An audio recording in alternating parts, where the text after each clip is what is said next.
Hi welcome to Shiva Santoshi vlogs. ఇప్పుడు వచ్చేది festival season కదా, దేవుళ్ళకి ప్రసాదం కోసం ఇలా స్వీట్ ట్రై చేయండి, తొందరగా అయిపోతుంది అండ్ పిల్లలు కూడా చాలా ఇష్టపడతారు. ఇది ఎలా ప్రిపేర్ చేయాలో చూద్దామా. ఫస్ట్ టైం ఎవరైనా నా ఛానల్ని చూస్తున్నట్లయితే సబ్స్క్రైబ్ చేసుకోండి. వీడియో ఎక్కడ స్కిప్ చేయకుండా ఎండ్ వరకు చూడండి. ఇక లేట్ చేయకుండా వీడియోలోకి అయితే వెళ్ళిపోదాం. ఒక హాఫ్ కప్పు శనగపప్పును మంచిగా ఒక 2 సార్లు వాటర్ పోసి శుభ్రంగా కడుక్కోవాలి. ఇలా కడిగి వేరే వాటర్ పోసుకొని ఒక గంట ముందు అయితే నానబెట్టుకోవాలి. గంట ముందు నానబెడితే త్వరగా పప్పు ఉడుకుతుంది. ఇప్పుడు స్టవ్ ఆన్ చేసుకొని ఈ పప్పును స్టవ్ పైన పెట్టుకొని ఉడకబెట్టుకోవాలి. ఆల్రెడీ నానబెట్టాం కాబట్టి తొందరగా ఉడుకుతుంది. ఇలా వేలుతోటి చూస్తే మనకి కొంచెం విరిగితే సరిపోతుంది, ఉడికినట్టే.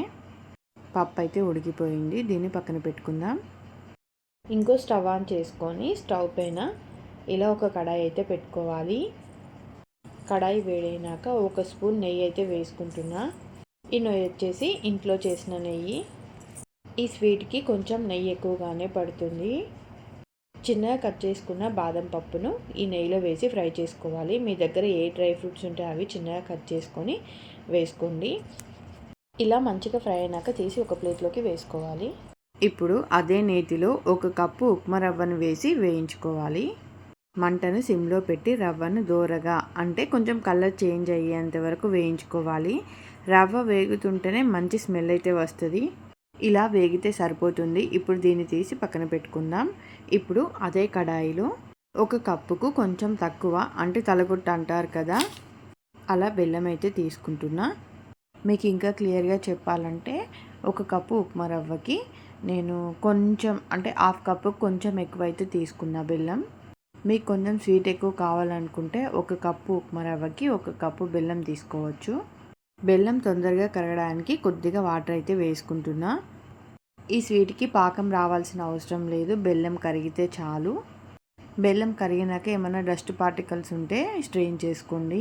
ఇక్కడ నాకు బెల్లంలో ఏం డస్ట్ పార్టికల్స్ లేవు, నేనేం స్ట్రెయిన్ చేసుకోవట్లేదు.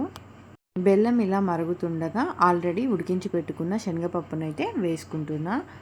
శనగపప్పు బెల్లం వాటర్లో ఒక 5 నిమిషాలు ఉడికాక వేయించి పెట్టుకున్న రవ్వనైతే వేసుకొని అంతా ఒకసారి కలుపుకోవాలి.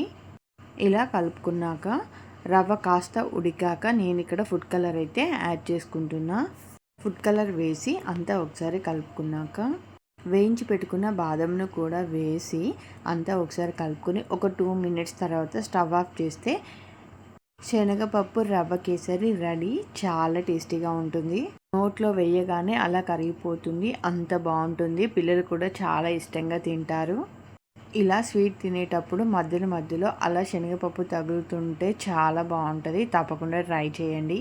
ట్రై చేసి ఎలా వచ్చిందో కింద నాకు కామెంట్ చేయడం మాత్రం మర్చిపోకండి. ఇలాంటి వీడియోస్ కోసం మన ఛానల్ని సబ్స్క్రైబ్ చేసుకోవడం మాత్రం మర్చిపోకండి. Thanks for watching this video.